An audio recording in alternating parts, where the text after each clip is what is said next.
can do it. Come on, run, run. Yes, yes. Come fast, fast. Yes. मैं जीता, मैं first आया। थक गए यार। चल कुछ और गेम खेलते हैं। फुटबॉल खेलें? नहीं यार, कुछ बैठने वाला गेम खेलते हैं। अंताक्षरी? नहीं।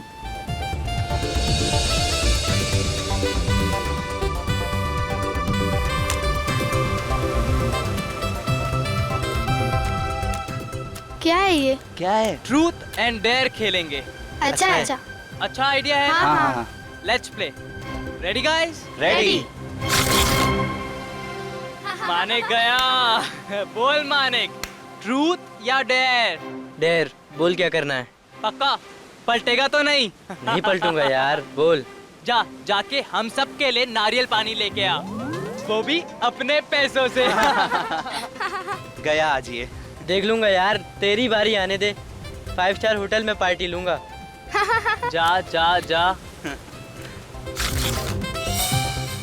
रोहन, रोहन, बोल ठाकुर, सच बोलेगा या करतब दिखाएगा? सच बोलूं और तेरे सामने? हम तो करतब दिखाएंगे। चल ठीक है, फिर जा उस समंदर में जाके डुबकी मार, वो भी 5 मिनट तक।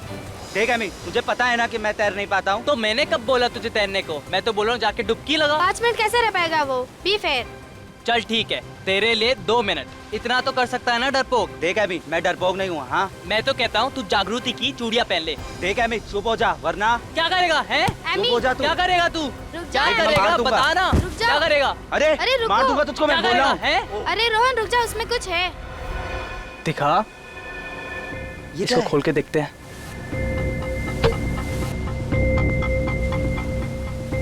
अरे रुक, ये क्लिप है ना, इससे निकाल।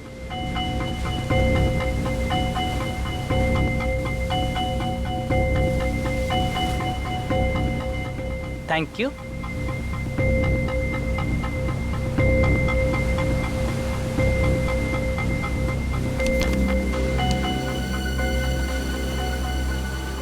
क्या लिखा है इसमें?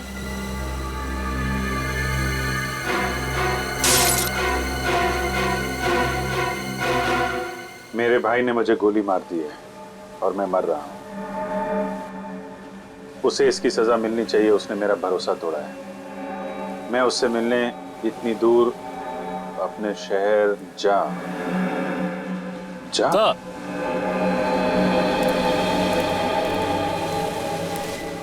इस बॉटल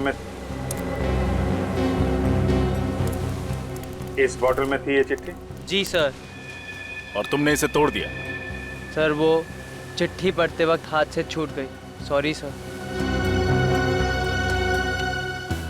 खून तो हुआ है, कब हुआ है, कहाँ हुआ है, ये पता नहीं चल रहा है। और सर किसका? सिर्फ एक चिट्ठी और इस टूटी हुई बोतल से कैसे पता लगाएंगे? सर सिर्फ इतना ही लिखा है कि उसके भाई ने उसे मारा है। उसका भाई कहाँ है, कौन है उसका भाई, कुछ भी नहीं लिखा है। और लिखते लिखते वो अटक गया, यानी कि उसकी सांस अटक गई होगी। नहीं पूर्वी, सांस नहीं अटकी होगी। नहीं तो वो चिट्ठी को बोतल में डाल के समुद्र में कैसे फेंक पाता? जरूर कुछ और हुआ होगा, कुछ अचानक। शायद वो खूनी वापस आ गया हो और हड़बड़ी में आके उसने सेंटेंस को आधा छोड़ दिया, चिट्ठी को बोतल में डाला और समुद्र में फेंक दिया। मगर एक बात पक्की है, ये बॉटल, उस आदमी ने ये बोतल समंदर के बीच में ही फेंकी होगी, शायद किसी टापू से या शिप से। ये आदमी आया कहाँ से था? इस पे लिखा है ना, मैं उससे मिलने इतनी दूर अपने शहर जा से आया। जा से क्या आ सकता है? JA, Jamshedpur, sir Jabalpur, Jammu, Jaipur. जा से जापान। बेटी, इस केस की तह तक जाना ही पड़ेगा। हाँ सर, लेकिन कैसे? न खूनी का पता है, न मरने वाले की पहचान। हमारे पास तो कोई लाश भी नहीं है, बल्कि हमें तो ये भी नहीं पता है कि ये बोतल कितने साल पहले फेंकी गई थी। मानता हूँ रजत, मामला मुश्किल है, मगर जरा सोचो, जिस आदमी ने मरते मरते न्याय के लिए इतनी कोशिश की है, देर से सही लेकिन उसे न्याय तो मिलना ही चाहिए।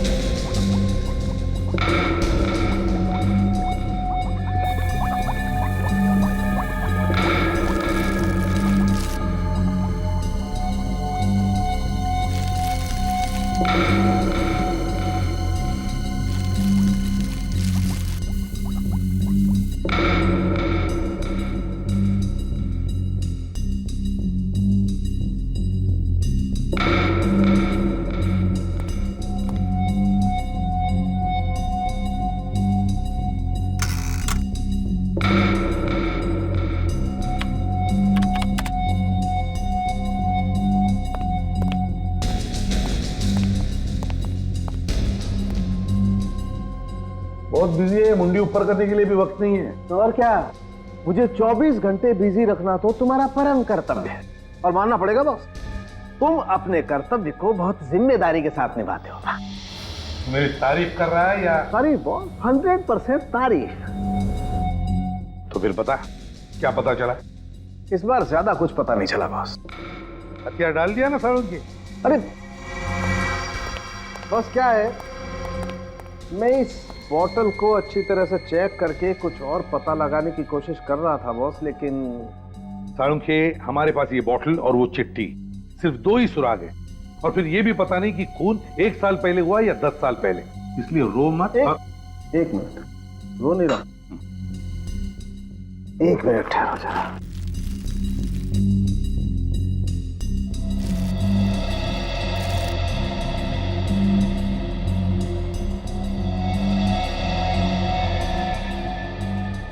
ये देख रहे हो?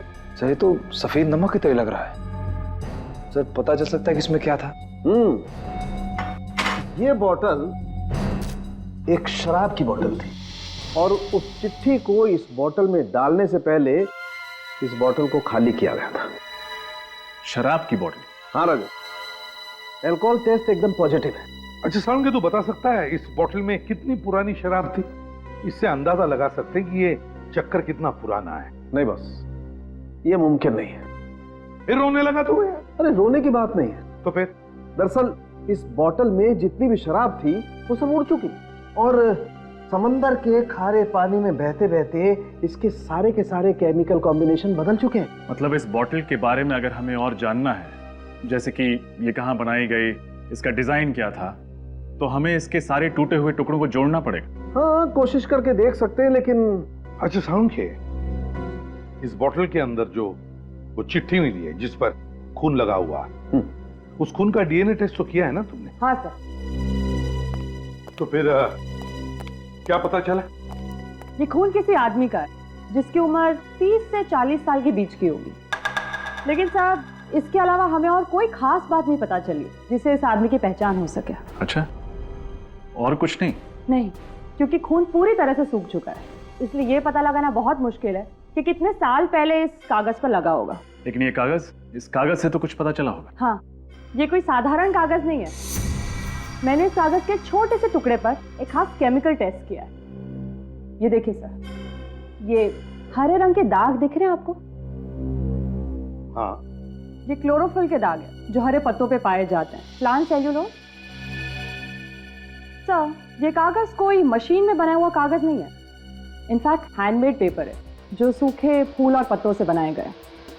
और एक बात सर, इस पेपर पर यहाँ पर मुझे कुछ एम्बॉस किया हुआ दिखा है।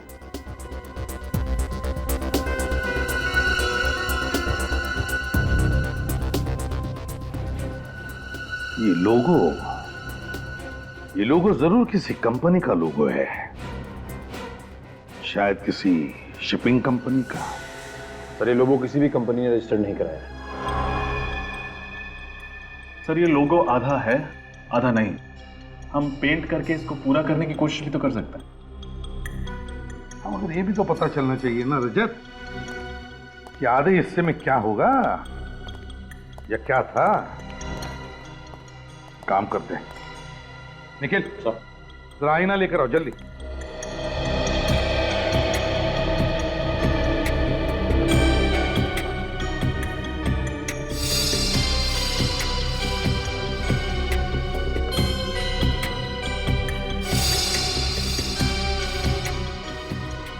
ये देखो सर, रिफ्लेक्शन में तो साफ दिख रहा है, बी अक्षर, कैपिटल बी।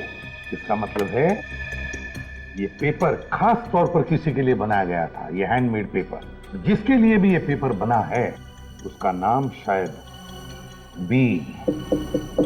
बी से शुरू होता है। लेकिन सर इस अक्षर बी से ये कैसे पता चलेगा कि मरने वाले का नाम क्या था? सचिन, अगर ये पता चल जाए ना कि इस पेपर के बनने में किन किन फूल और पत्तों का इस्तेमाल हुआ तो उस आदमी को भी हम ढूंढ निकालेंगे। सर फूल पत्तों की खास जानकारी तो एक बॉटनिस्ट को ही होगी। बॉटनिस्ट? मिस्टर अभिजीत, आपकी ये फोरेंसिक रिपोर्ट 100% सही है। ये पेपर वनस्पति के अलग अलग भाग से बनाया है, जैसे कि फूल, पत्ते, घास और पेड़ की शाखाओं को सुखाकर बनाया गया है। सर ये तो बहुत कॉम्प्लिकेटेड रेसिपी है। किस चीज का कितना भाग है ये कैसे पता चलेगा?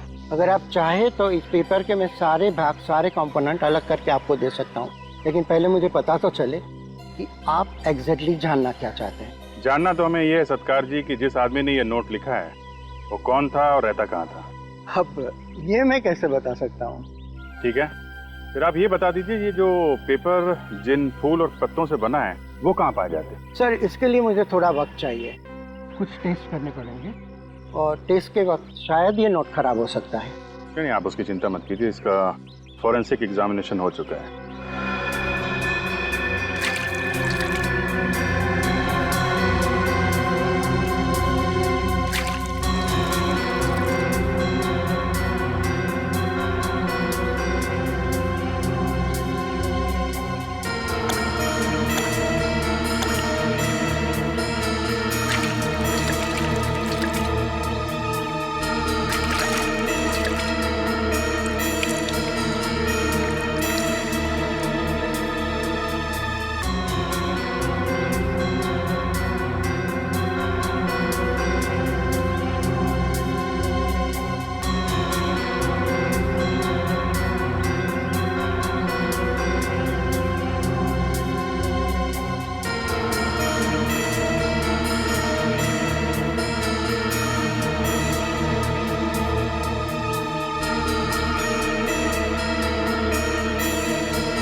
पेपर के अंदर सूखी हुई पत्ती?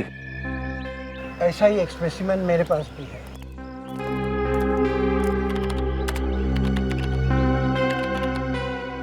ये देखिए। सर ये दोनों पत्ते तो एक जैसे हैं। ये कैसे पता चलेगा कि ये कौन से पेड़ के हैं? ये देवदार पेड़ के पत्ते हैं। देवदार? ये देवदार तो मैदानी इलाकों में पाए नहीं जाते हैं, पहाड़ी इलाकों में मिलते हैं ना, ये हिल स्टेशन पे। जी सर, 1800 से 3000 मीटर की ऊंचाई पर ये देवदार के घने जंगल होते हैं। सर मतलब विक्टिम बी पहाड़ी इलाकों में रहने वाला था? हिमाचल प्रदेश या उत्तराखंड का हो सकता है। विक्टिम बी ने लिखा है कि वो ऐसी जगह रहता था जिसका नाम जे से शुरू होता है। सत्कार साहब, आपका लैपटॉप यूज कर सकते हैं? जी बिल्कुल। अब देखो, सर्च करो, कोई जगह ऐसी है कि जो जे से शुरू होती है?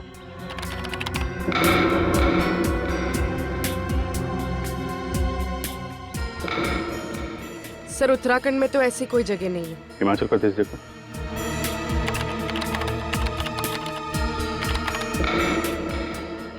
सर ये देखिए जंतवाड़ी, और ऐसी कोई जगह नहीं है जो जे से शुरू होती है। गुड, चलो कम से कम ये तो पता चल गया कि विक्टिम बी हिमाचल प्रदेश का है, शायद जंतवाड़ी का। किसका खून हुआ साहब जी? कोई हमारी जंतवाड़ी का था क्या? हाँ, हमें शक है कि वो आदमी जंतवाड़ी का ही रहने वाला था। तो साहब इतने सालों में हमारे कस्बे में तो ऐसा कुछ हुआ नहीं सर कभी। शायद वो आदमी पहले यहाँ पे रहता था, बाद में किसी और शहर में बस गया हो। अच्छा साहब, अब हम आपकी मदद कैसे करें ये बताइए। ये कागज देखकर। ये कागज? अब इसे देख के हम आपको क्या बताएं साहब। देखो, हमें ये पता करना है कि जंतवाड़ी में ऐसी कोई मिल है क्या जहाँ पे ऐसे हैंडमेड पेपर्स बनाए जाते हैं? नहीं साहब, ऐसा तो कोई मिल नहीं है इधर। अच्छा, ये फूल और देवदार के पत्तों को सुखा के कागज बनाया जाता था ना, वो यहाँ पे कहीं बनता है क्या? कोई ऐसा आदमी हो जो बनाता हो? अब भी नहीं है, मगर पहले था। पहले था? हाँ साहब जी, कुछ साल पहले देवदार के पेड़ों को काटने पर पाबंदी लगाई गई थी, मगर उससे पहले देवदार के पत्तों से ऐसे कागज एक वर्कशॉप में बनते थे। कौन चलाता था ये वर्कशॉप? मुंगेरी लाल। माल रोड से नीचे जाके बाईं ओर, पर अब वो उस जगह पर एक प्रिंटिंग प्रेस चलाता है। आप ये पेपर देखिए, ये आपके हैंडीक्राफ्ट वर्कशॉप में बनाया गया? हाँ, ये कागज मैंने बनाया था। मेरा मतलब पूरा राइटिंग पैड मैंने बनाया था। किसके लिए बनाया था ये? इस जमींदार साहब के लिए, कुमार जी, उनका ही ऑर्डर था। उन्होंने खासतौर से कहा था कि उनके परिवार के हर सदस्य के नाम पे लेटर पैड बनाया जाए और सबके नाम की पहला अक्षर लेटर पैड पे छापा जाए। अच्छा, उनके परिवार में किसका नाम है जो बी से शुरू होता है? नहीं साहब, नहीं जानता। हवेली कहाँ उनकी? साहब, आप माल रोड से आए ना, पीछे जो टेकरी है ना, उसी पर हवेली है। Thank you.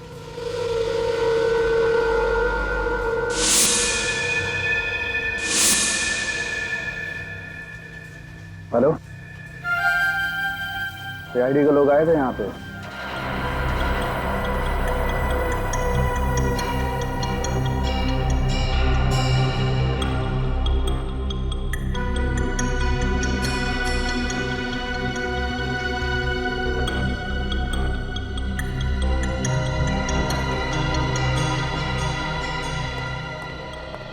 रजा, बॉटल बन गई? यस सर, हो गया। Wonderful, very good.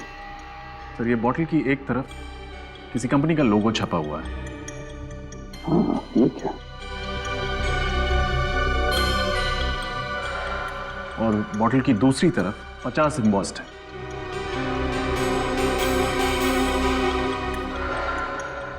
हाँ, 50 साल गोल्डन जुबली सेलिब्रेशन।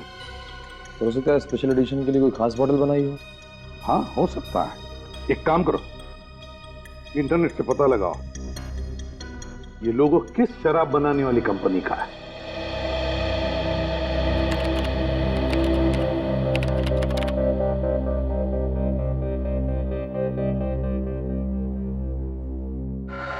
सर, ये ब्राजील की कोई कंपनी, और शराब भी ब्राजील की ही है।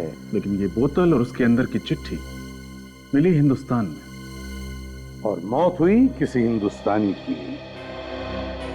पता लगाना पड़ेगा ये कौन सी हिंदुस्तानी कंपनी है जो ब्राजील की इस कंपनी से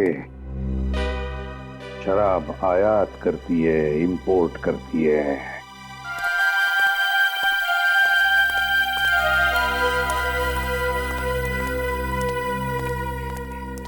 हवेली का हाल तो बड़ा बुरा है। देख के लगता है कि यहाँ पे सालों से कोई नहीं आया होगा। हाँ सर, वहाँ हवेली का गेट भी टूटा हुआ था। और ये देखिए, ये ताला, इस पे भी जंग लगी हुई है। सर, कोई बेवकूफ ही होगा जो इतनी करोड़ों की प्रॉपर्टी को सड़ने के लिए छोड़ रखा है, वरना रेंट पे दे देता, बेच देता, इसको होटल बना देता। क्या कर रहे हो? अच्छे घर के लगते हो। कुमार जी के बंगले में कैसे आए? किसको पूछकर फाटक लांग कर गए हो? देखिए, आप गलत समझ रही है। हम लोग तो रिश्तेदार हैं, कुमार जी के रिश्तेदार हैं। बाहर रहते हैं ना हम लोग, अमेरिका में। तो काफी सालों बाद यहाँ आए तो सोचा कुमार अंकल से मिल ले। मगर यहाँ तो सब कुछ बंद पड़ा है और कुमार अंकल फोन भी नहीं उठा रहे हैं। नंबर वंबर बदल गया क्या उनका? जमींदारों के यहाँ पर मेहमान बनकर तो बहुत लोग आते हैं, पर आप लोगों को इससे पहले यहाँ नहीं देखा है। वो हम लोग दूर के रिश्तेदार हैं। क्या है कि काफी सालों से यहाँ आए नहीं है, तो आपने इसीलिए देखा नहीं होगा। आप पड़ोस में रहती हैं क्या? जी हाँ, मैं यहीं पे रहती हूँ। कुमार जी से तो घर जैसा नाता है। ये हवेली गुंडों का अड्डा न बन जाए, इसीलिए नजर रखती हूँ। गुंडों का अड्डा? क्यों, कुमार अंकल के यहाँ कोई नहीं रहता क्या? यहाँ पे सब उल्टा पुल्टा हो गया है। अब कुमार जी का परिवार यहाँ पे नहीं रहता है, मुंबई में रहता है। कब से? 2005 से। क्यों है ऐसा क्या हो गया? कुमार अंकल हवेली छोड़ के मुंबई चले गए? उनका वो बड़ा बेटा है ना, विक्रम। विक्रम ने क्या किया? वो घर संपत्ति के झगड़े में किसी रिश्तेदार को उसने चाकू मार दिया था। ये विक्रम भी ना, बेचारे कुमार अंकल कितना परेशान हुए होंगे। तो केस वेस बन गया होगा, पुलिस केस? नहीं, ऐसा कुछ नहीं हुआ। कुमार जी ने बात को दबा दिया और रातों रात घर छोड़ के चले गए। तब से इस हवेली में कोई आता नहीं है। उनका एक बेटा था ना, वो बा नाम। कौन? बलबीर? बलबीर। ये बलबीर भी मुंबई चला गया क्या? वो अकेले यहाँ कैसे रहता? वो अपने माता पिता के साथ चला गया। आप लोग इतनी दूर से आए, कोई फायदा नहीं हुआ। मुझे भी मंदिर जाना है। अब आप लोग भी जाइए। नमस्ते। Thank you.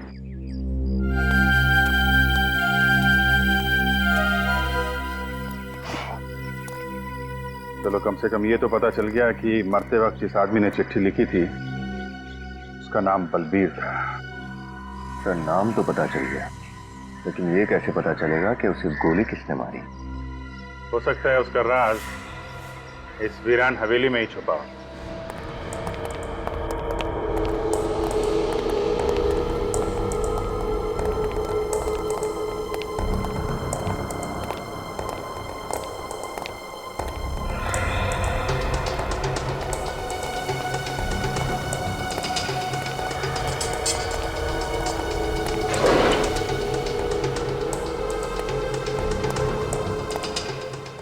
चेक करो, शायद कोई काम की चीज मिल जाए।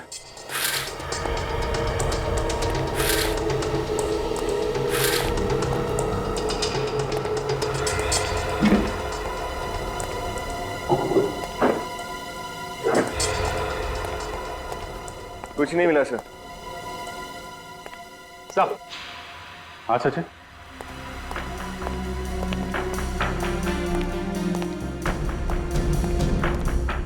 ये देखिए, बॉम्बे के कुछ नंबर, रियल स्टेट एजेंट्स। रातों रात हवेली छोड़ के भागे हैं तो मुंबई में घर तो चाहिए होगा ना? हाँ सर, तो ये लोग काफी अमीर लोग हैं। मतलब किराए के घर में तो नहीं रह रहे होंगे, कहीं ना कहीं फ्लैट खरीदा होगा या बंगलो खरीदा होगा। ये फ्लैट खरीदा या बंगलो, ये तो स्टेट एजेंट्स ही बताएंगे। मैंने ये जो बाहर औरत मिली थी ना, रजनी, उससे इस घर में रहने वालों के स्केच बनवा लो।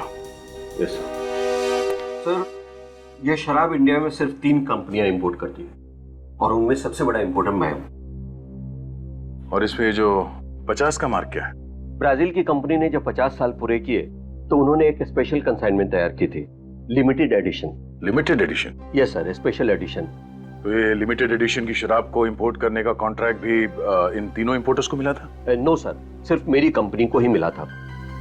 अक्टूबर 2007 का ये स्पेशल बैच था। अक्टूबर 2007 का लिमिटेड एडिशन। मुझे लगता है कि इस बलवीर का मर्डर उसी समय हुआ होगा। मिस्टर उत्तम, हमें लगता है कि बलवीर का खून किसी शिप में हुआ था।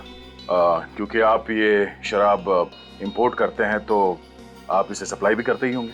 2007 का रिकॉर्ड चेक करके बता सकते हैं कि आपने 2007 में ये शराब किस किस को सप्लाई किया था? हाँ सर, मैं अभी बताता हूँ। प्लीज।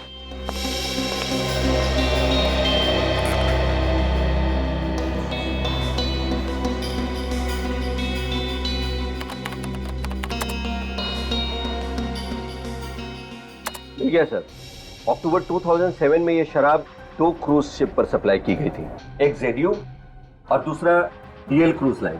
जेडियो पर ये कंसाइनमेंट समय पर नहीं पहुंचे सर, इसलिए कंसाइनमेंट लिए बगैर ही उससे रवाना हो गई। दूसरी शिप अक्टूबर 2007 में ये शराब डीएल क्रूज लाइन पर 60 बॉटल का कंसाइनमेंट गया था।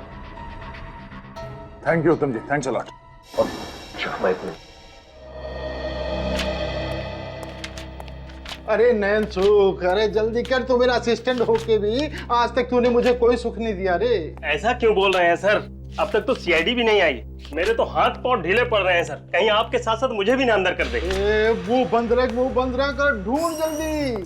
प्रताप जी सर।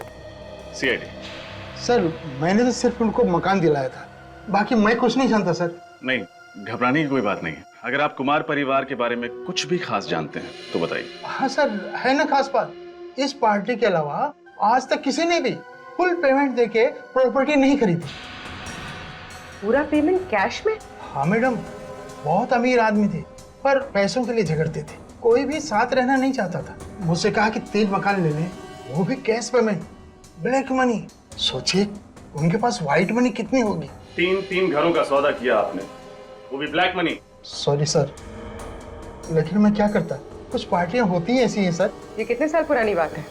ये जून 2005 की मैडम। जून 2005 यानी 7 साल पुरानी। हाँ मैडम। फिर भी ऐसे स्पेशल क्लाइंट्स का चेहरा तो आपको याद होगा ही। हाँ मैडम, याद है ना। सर ये फाइल मिल गई। ये देखिए, ये देखिए, ये उनके पासपोर्ट साइज फोटो भी हैं और उनके सिग्नेचर हैं इस पेपर पर। इसका मतलब हम लोग सही राह पर हैं। अच्छा, आपने कहा था कि 3 घरों का सौदा हुआ था, राइट? हाँ सर। सर, एक तो उनके पिताजी ने लिया था, मिस्टर कुमार, और दूसरा उनके बड़े बेटे मिस्टर विक्रम, और तीसरा उनका मझला बेटा अभिमन्यु ने लिया था। और उनका सबसे छोटा बेटा बलबीर, उसने कोई घर नहीं खरीदा? हाँ सर, उसके पास पैसे नहीं थे, इसलिए वो घर नहीं लिया।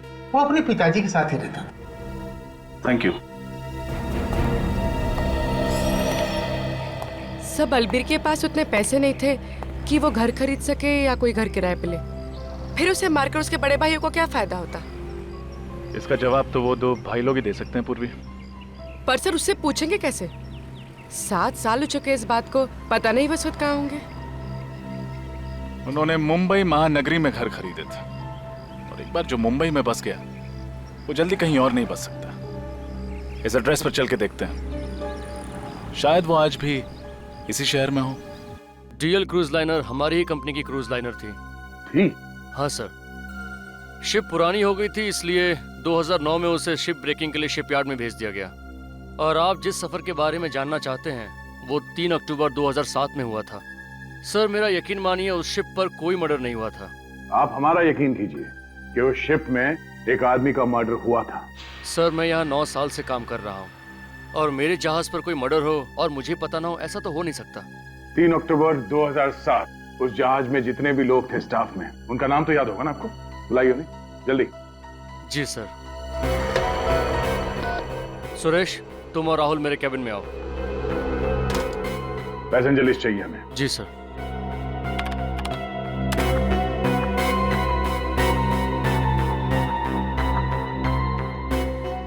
बलबीर कुमार का नाम लिस्ट में है? हाँ सर, पर वो। हाँ सर। सर ये है राहुल और ये सुरेश। 3 अक्टूबर 2007 के दिन डीएल क्रूज पर ये दोनों ही थे। यस सर, उस जहाज के हर सफर का हिस्सा रहे हैं हम। पर प्रॉब्लम क्या है सर? प्रॉब्लम क्या है हम बताते हैं आपको। उस जहाज पे बलबीर नाम के एक पैसेंजर का खून हुआ था। खून? पर हमें तो वहां पर कोई लाश नहीं मिली सर। चलिए मान लिया कि आपको कोई लाश नहीं मिली, लेकिन एक बात तो तय है कि आपकी शिप से एक पैसेंजर गायब हुआ था।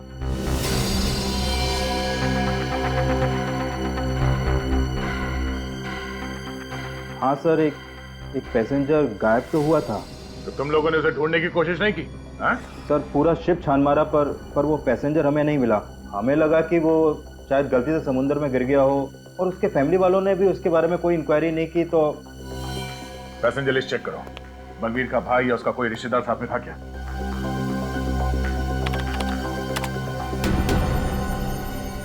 नहीं सर, वो अकेला था। इसका मतलब यही हो सकता है कि बलबीर का भाई गलत नाम से एक झूठी पहचान पर सफर कर रहा था। हमें यहाँ बुलाने की वजह क्या है? आखिर चल क्या रहा है? बलबीर की मौत का आपको कैसे पता चला? और आप लोग इतने यकीन के साथ कैसे कह सकते हैं कि वो बलबीर ही था? आप लोगों को किसने बताया? इस चिट्ठी ने।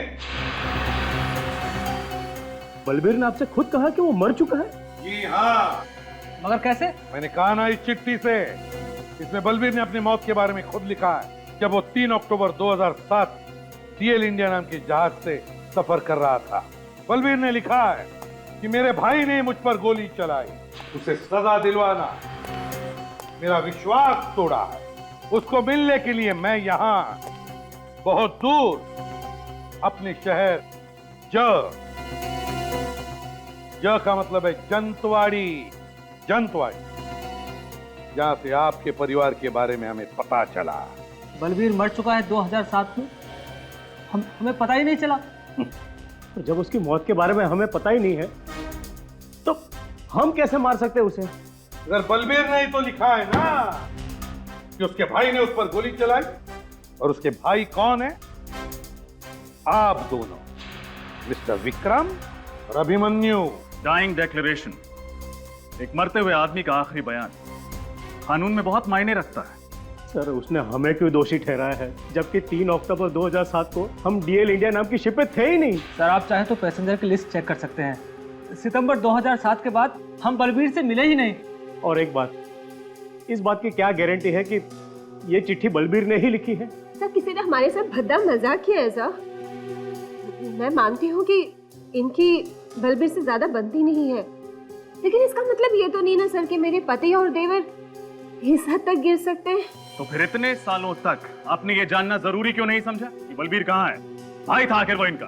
सर हमारा बलबीर से पैसों और जंतवाड़े की हवेली को लेकर प्रॉब्लम चल रहा था, और इसी बात को लेकर वो हमसे नाराज था, और हमारे माँ बाप के देहांत के बाद तो हमसे कोई नाता रखना ही नहीं चाहता था।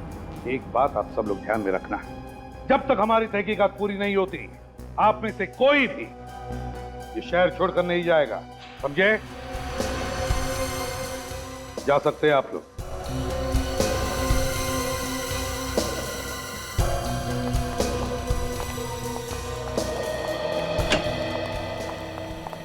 सर हाँ, डीएल इंडिया से ट्रैवल कर रहे हैं सभी लोगों की डिटेल्स मिल गई है सर। बाकी लोगों का तो पता चल गया है, लेकिन एक प्रत्युषा नाम की लड़की है जो गलत नाम से ट्रैवल कर रही थी, और तो और जो एड्रेस दिया था उसने वो भी गलत है सर। प्रत्युषा, तो हो सकता है ये लड़की उस भाई के साथ मिली हुई हो उस खून में, और ये भाई गलत नाम पे ट्रैवल कर रहा हो। लेकिन सर पैसेंजर लिस्ट में बाकी जितने भी यात्री हैं उनके नाम और एड्रेस मैच करते हैं। मतलब सर बलबीर के दोनों भाई सच बोल रहे थे? हाँ, बलबीर के दोनों भाई सच बोल रहे थे।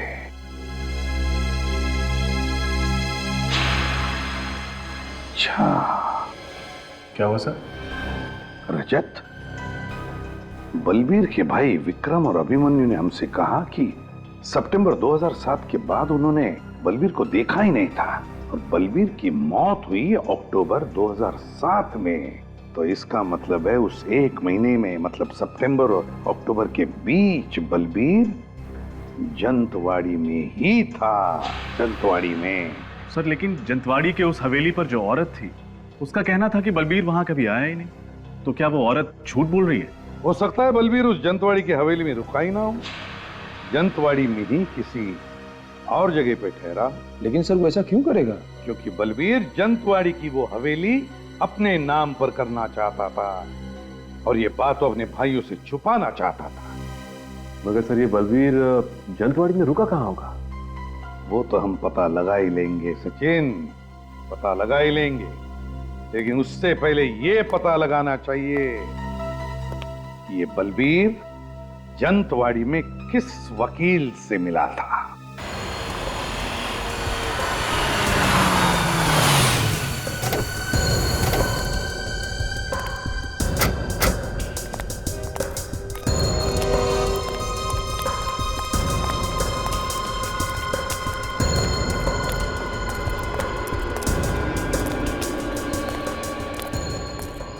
अरे अरे अरे, कहाँ जा रहे हैं साहब आप लोग?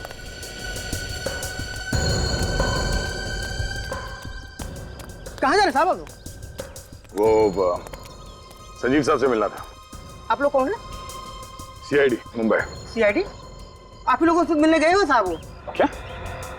मगर हमने तो उनसे कहा था कि हम यहाँ घर पे आ रहे हैं उनसे मिलने के लिए।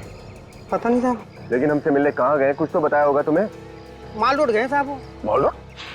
मॉल रोड पे क्यों?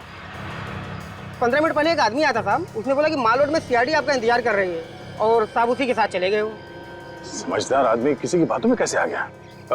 तुमने इस आदमी को पहले कभी देखा था? उसको साहब मैंने जंतवाड़ी में कई बार देखा साहब।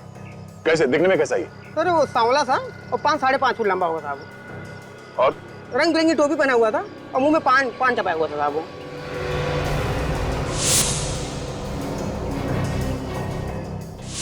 सर हम इस आदमी से पहले मिल चुके हैं, कहीं ये वही तो? कैसे गए वो लोग? वो जो आदमी आया हुआ था साहब उसी की गाड़ी से गए। कौन सी गाड़ी, किस रंग की गाड़ी? सफेद रंग की वैन थी साहब। संजीव की जान को खतरा है, चलो। रंग बिरंगी टोपी पहने हुए था, जो शिमला में पहनते ना, वो सफेद वैन देखी नहीं?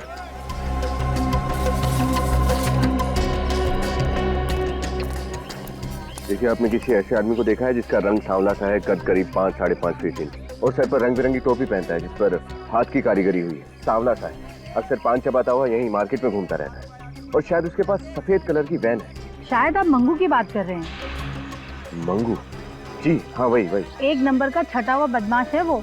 मॉल रोड पर अपना अड्डा जमा कर बैठा रहता है। आपने उसे देखा है क्या अभी? अभी हाँ, वो अपनी गाड़ी में इधर से ही गया है, उस तरफ। Thank you sir. सर, जिस औरत ने उस आदमी को देखा उसका नाम मंगू है, अभी ऊपर की तरफ गया है। चलो। बचाओ बचाओ, हेल्प हेल्प। अब तू रोएगा और मैं हंसूंगा। चल, अरे छोड़ दो मुझे, छोड़ दो मुझे। अरे मैंने तुम्हारा क्या बिगाड़ा था, छोड़ दो मुझे। किसके लिए छोड़ दूं? हैं? अरे मेरी बात सुनो, तुम्हें जरूर कोई गलतफहमी हुई है भाई, छोड़ दो मुझे। किसके लिए छोड़ दूं? छोड़ दो मुझे। किसके लिए छोड़ दूं? अरे छोड़ दो मुझे। वकील बाबू, मुझे जाने दो प्लीज, मुझे जाने दो। मैंने तुम्हारा क्या बिगाड़ा है, प्लीज मुझे जाने दो। क्या है ना वकील साहब कि अगर आप जिंदा रहे तो बलबीर के बारे में सीआईडी को सब पता चल जाएगा। अब बलबीर का राज छुपाने के लिए मोटा पैसा लिए। क्या है वकील बाबू, आपकी जबान तो बंद होती नहीं है वकील साहब, मरना तो पड़ेगा ही ना आपको। देखो मैंने तुम्हारा क्या बिगाड़ा, तू मुझे क्यों मारना चाहते हो? मैंने तुम्हारा क्या बिगाड़ा? देखो मुझे जाने दो मुझे, प्लीज मुझे जाने दो, मुझे मत मारो।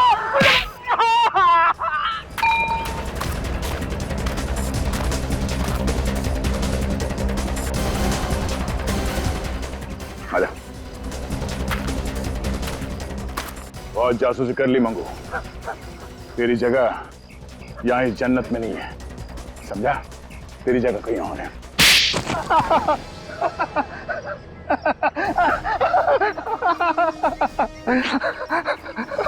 जो कुछ बताएगा सच सच बताना, वरना। साहब, मुझे सिर्फ इंफॉर्मेशन देने के पैसे मिलते हैं साहब। जमींदार साहब के बेटे बलबीर के विषय में कोई भी पूछताछ करता है, बस मैं उन्हें एक फोन लगा देता हूँ सर। किसको बताता था? अब एक औरत है, मैंने उसे देखा नहीं है सर। औरत?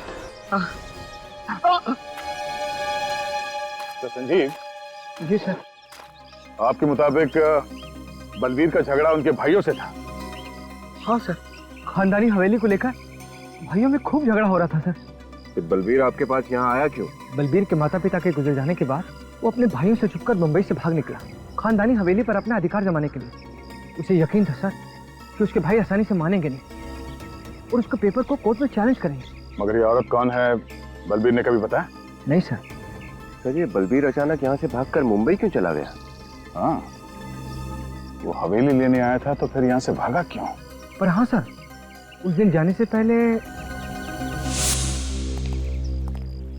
सॉरी, मुझे आने में थोड़ी देर हो गई। कितनी देर लगा दी? मालूम है कोर्ट पहुंचना बहुत जरूरी है। अभी से कोई जरूरत नहीं है एडवोकेट साहब। क्यों? हवेली नहीं चाहिए क्या? नहीं, हवेली तो मुझे चाहिए और हवेली मुझे ही मिलने वाली है। मुझे ही मिलेगी? हाँ, पता नहीं कैसे मेरे भाइयों को पता चल गया कि मैं जंतवाड़ी आया हूँ। आज सुबह ही भैया के घर से फोन आया था, मुझे मुंबई वापस बुलाया और कहा कि हवेली मुझे दे दी जाएगी, उन्हें कुछ नहीं चाहिए। बलबीर ने कहा कि भैया के घर से फोन था। जी। किसने फोन किया बताया? नहीं सर, नाम तो नहीं बताया। ये केस तो फिर से उलझ गया सर। किसका फोन आया था ये तो हमें पता ही नहीं, और बलबीर यहाँ से सीधा जहाज पर गया, लेकिन उसका भाई तो कभी जहाज पर गया ही नहीं। बलबीर ने चिट्ठी में यही लिखा था कि उसके भाई ने उस पर गोली चलाई। ये कैसे हो सकता है? सर, उस जहाज पर वो लेडी पैसेंजर भी जो नकली नाम लेकर घूम रही थी, और उसका कैबिन ठीक बलबीर के कैबिन के सामने था। प्रत्यूषा, उसका नाम प्रत्यूषा है। हाँ सर, हो सकता है कि उसी औरत ने बलबीर को पटाकर उस जहाज पर बुलाया, लेकिन सर उस औरत को ढूंढेंगे कैसे?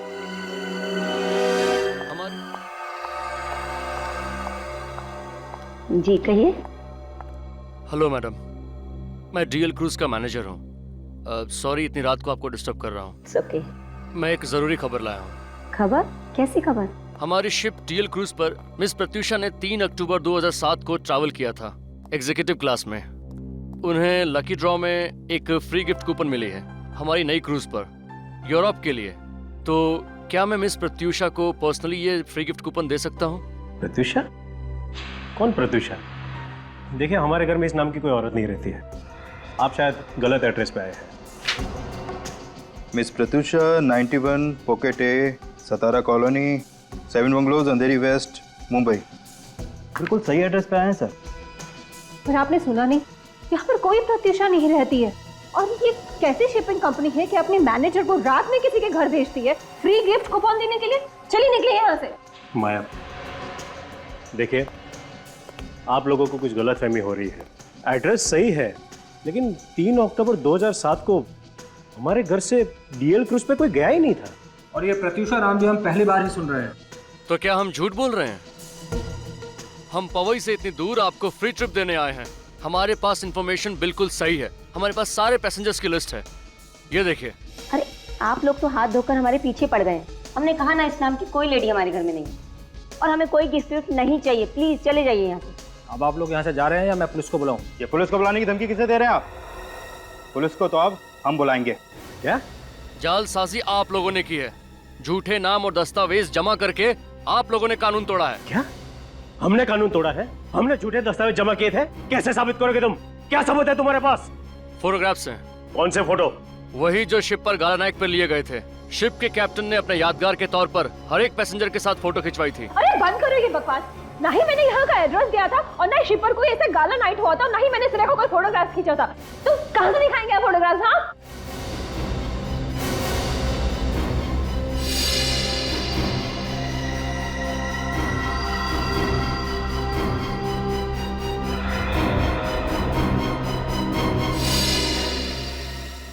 माया, क्या कहा तुमने? तुम्हें कैसे पता चला कि उस दिन क्रूज पर कोई गाला नाइट हुई नहीं थी और प्रत्युषा ने कोई फोटो नहीं खिंचवाई थी? क्योंकि ये उसी शिप में थी।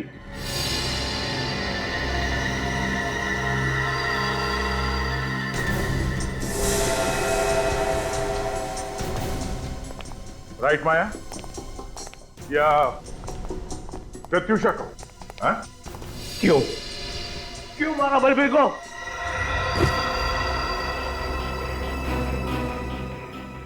आपके लिए, अपने बच्चों के लिए। इन्होंने तो अपने हिस्से में मिली हुई सारी जायदाद जुए में हार दी। बिजनेस में भारी लॉस हो रहा था। इनका बिजनेस तो किसी भी दिन बंद हो सकता था। पूछिए इनसे। हम लोग जयंती और अभिमन्यु की तरह सुखी नहीं थे। हालात बिगड़ते जा रहे थे। हवेली को बेचकर जो पैसे मिलते ना, उससे हमारा सारा कर्जा उतर जाता। मगर ये बलबीर हवेली पे कब्जा करके बैठा हुआ था और ये इन्होंने भी तय कर रखा था कि हम हवेली में से अपना हिस्सा नहीं लेंगे, सब कुछ बलबीर को दे देंगे। मगर मुझे ये मंजूर नहीं था। इसलिए तुमने बलबीर पर नजर रखना शुरू कर दिया? हाँ, जब मुझे पता चला कि वो जंतवाड़ी पहुंच चुका है अपने हवेली पे कब्जा जमाने के लिए, तो मुझे ये कदम उठाना पड़ा। उस वक्त विक्रम भी काम के सिलसिले से सिंगापुर गए हुए थे। और फिर तुम्हें साजिश रचने का पूरा मौका मिल गया। हाँ, मैंने मौके का फायदा उठाकर उसे फोन किया और उसे कहा कि उसके भाई उसे एनओसी देने के लिए तैयार है। पर तुम दोनों शिप पर कैसे पहुंचे? मैंने उसे कहा कि जब हमारे भी सारे गिले शिकवे खत्म हो चुके हैं, तो क्यों ना पूरा परिवार एक साथ क्रूज पर सेलिब्रेट करे। और मैंने उसे वादा भी किया कि वहां पर मैं उसे एनओसी पेपर्स दे दूंगी। भाभी, आपने तो कहा था कि सारे गिले शिकवे दूर हो गए हैं, फिर मेरे आने की खबर भैया से क्यों छुपाई गई? अरे मैं उन्हें सरप्राइज देना चाहती हूँ। जल्दी करो, वो दोनों डेक पर पहुंच चुके हैं। Come on. अच्छा, और वो एनओसी पेपर्स? वो मैंने अपने साथ ले लिया है, दोनों भाइयों के सामने दूंगी। चलेगा? हाँ, आप चलो। एक मिनट, मैं भी अपने डॉक्यूमेंट्स ले लेता हूँ।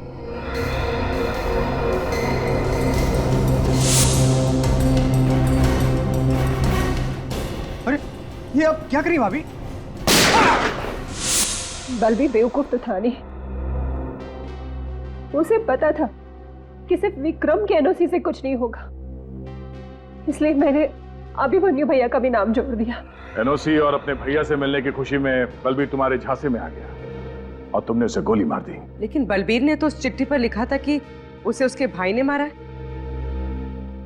गोली चलाते वक्त मैंने उसे कहा था कि उसका भाई उससे नफरत करता है, तुम उसके रास्ते के कांटे हो, वो नहीं चाहते कि तुम जिंदा रहो।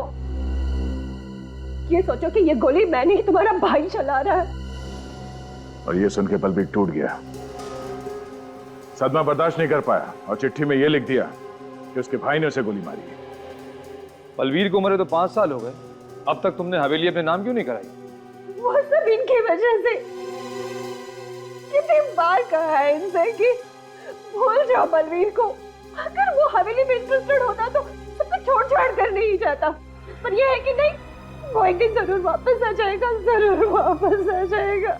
पर विक्रम को मालूम नहीं था कि बलवीर कभी वापस आने वाला नहीं था, क्योंकि तुमने उसे मार दिया।